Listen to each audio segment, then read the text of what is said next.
қалайсыздар? Сіздерге Ақтау қаласынан жалынды сәлем, және Ақтау қаласынан теңізді сіздерге көрсетіп тұрып бүгін ерекше видео түсіргім келді. Біз қазір 3-ші курсты бітіріп жатырық. Сонымен қатар Ақтау қаласына практикаға келдік. Енді 3-ші курста қалай болды, жалпы қандай өзгерістер бар, 3-ші курста сіздерді нелер күтіп тұр деген сұрақтарға жауап бергім келеді. Себебі біз білеміз, кез келген курсқа студенттер өткен кезде өте қобал жолы болады.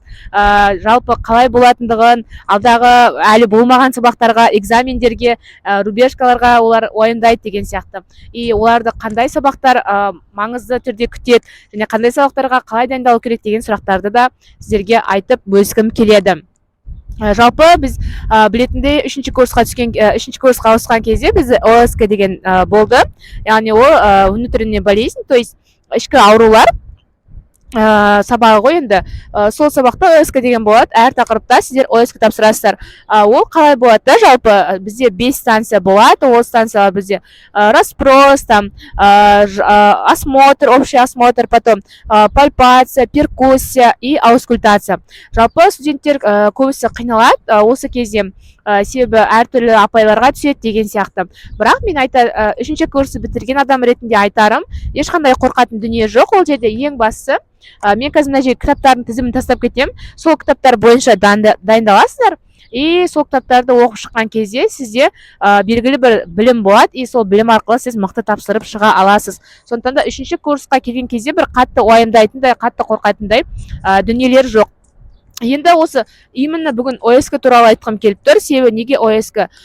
Кез келген пәннің өзінің қиыншылықтары бар да. Біз ОСК тапсыратын кезде қалай болады, жалпы не болады? Ондай бізге бір айтатын адам болған жоқ. Осы ютубты ашып қалсаң, қалай тапсыру керек екенін айтатын адам болса деген сияқты да. Мен сіздерге сол үшін бүгін айтқым келіп тұр, қалай болатындығын. Қараңыздар, бізде жалпы распрос дейтін апайларға байланысты, енді апайлардың саны жететін болса, онда сізде распрос бөлімін сұрайды. И бірінші рубежка болған кезде бізде дыхательная система болды. И ол кезде андай басында, кітаптың басында өзі тақырыптар болады, жаңа лимфоузланы қарау, отекті қарау деген сияқты. И тағысын, мысалы, қай жерде отек тексересіз, мысалы, 4 точкасы бар ма, лимфаны, мысалы, қай жерде қай орындарын тексеру керек деген сияқты, соларды мысалы білулеріңіз керек, сол навыкты. Одан соң барып сіз жаңағы распрос, мысалы, пациентті біз қалай сұрастыруымыз керек, жаңағыдай наследственность, анамнез морвы, анамнез жизнь дейтін сияқты да. Вот солардың анамнез өйте дейміз ғой. Вот солардың барлығын сіз тұрақты түрде білуіңіз керек, оқуыңыз керек. И потом сіз осмотрға келесіз. Осмотрға сіз келген кезде уже сол системаның ауруларын сұрай бастайсыз. Ол қалай жүреді, ол қалай пайда болды, ол қандай дәрі қабылдады деген сияқты. И потом сіз пальпация, перкуссия келесі. Ол кезде сіздің навыкыңызды сізге қарайды. Обязательно бізде жағдай дәрігерлер енді алатын болғаннан кейін сіздің пальпация қалай жасап жатсыз, қолыңызды қалай қойып жатсыз, қолыңызды дұрыс қойдыңыз ба, қай жерге қойдыңыз, оның орналасу қалай болады деген сияқты, соның барлығына қарайды. Ал перкуссия келген кезде обязательно сіз 2 рет ұруыңыз керек оны, прессиметр саусақпен деген сияқты. Сіз даже менде болды, себебі мен 1-2 рет ұрып қойғанмын, оның өзін қате санап бағамды азайтып тастады деген сияқты. И бұл жерде ең бастысы пальпацияны, перкуссияны дұрыс, дәл қалай ережеде бар, солай білуіңіз керек.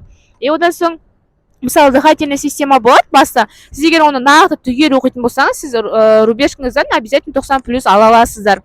Ол жерде басқа артық сізден ештеңе талап етпейді. Себебі күн сайын өтетін тақырыптарыңыз, сол күн сайын өтетін тақырыптарыңызды жасыл кітапты оқу арқылы толықтырып отыратын болсаңыз, онда сіз обязательно ОСК-ны мықты күшті тапсырып шыға аласыз. И одан соң қараңыздар, кез келген, мысалы, бірінші семестрде ОСК-ны дыхательная система бойынша тапсырасыз, бірінші рубежка. Екінші рубежка сердечно-сосудистый, то есть жүрекке қатысты да. И потом следующий рубежка уже мочевой, то есть почка, анау мынау деген сияқты болады. И самый 4-й уже сіз тек қана история болезнь тапсырасыз. Получается, сіз осы 4 семестр бойы 3 жүйені өтесіз.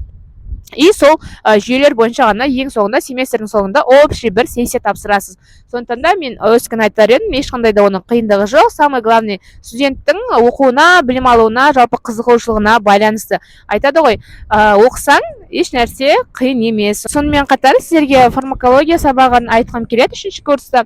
Енді 3-ші курсқа жалпы шолу жасап жатырмын ғой. Қалай болады, сізді қандай сабақтар алда, қиын сабақтар күтіп тұр деген сияқты. Фармакологияның өзіне де ерекше тоқталу керек, себебі көп студенттің стипендиядан қалайтын, немесе көп студенттің жылап жүріп оқитын сабағы деп айтуға болады. Фармакология ол тек қана 3-ші курста емес, сонымен қатар біздің өмірімізге дейін, өміріміздің соңына дейін бізбен бірге болатын сабақ деп айтуға болады, иә. Себебі біз фармакологияның негізін қалап, негізін осы кезден бастап дұрыс оқымайтын болсақ, онда біз дәрігер болған кезде бір дәрінің екінші дәріге қалай әсері болатындығын білмейтіндігіміз анық. Сондықтан да фармакологияға келген кезде басынан бастап ерекше оқуларыңызды сұраймын, ерекше көңіл бөліңіздер. Андай ғой, біз басында қандай системамен оқу керек екенін білмейміз, жүйені түсінбейміз, и потом соңына келген кезде жайлап түсініп, сол кезде ғана бағаларымыз дұрыс болады деген сияқты. Ал сіз егер басынан бастап фармакологияны қалай оқу керек және оны қандай жүйемен оқу керек екендігін білсеңіз, онда міндетті түрде басынан бастап 90+-іңізді алып жүресіз, иә. Негізі айтамыз ғой, біз бағаға оқудың қажеті жоқ деп, бірақ бағаға оқысаңыз сізде андай болады, иә, талпыныс болады деген сияқты. Мен осыны алуым керек деген сияқты. Сіз больше оқисыз, иә, соған қарай. Кеттік, енді фармакологияны қалай оқу керек. Кез келген апайдың өзінің тактикасы бар студенттермен отношения жасаудағы, сол апайдың тактикасына қарайсыз бірінші. Бірақ барлық апайдың ұсынатын тактикасы ол бізде первый очередь сіз рецепт жазып білуіңіз керек, одан соң тақырыптарға дайын болуыңыз керек, и потом ол жерде тест жүйесі болады сізге. Күн сайын 12 тест, 12 сұрақ, соны күн сайын беріп отырады, и сіз соған жауап беруіңіз керек. Ол тесттер жаңағы сіздің оқып келген тақырыбыңызға қарай болады. Самое главное, бұл фармакологияны оқыған кезде оның механизм действиясын, организмге ол қалай әсер етіп жатыр. Мысалы, аспиринді алатын болса, иә, ацетилсалициловая кислота.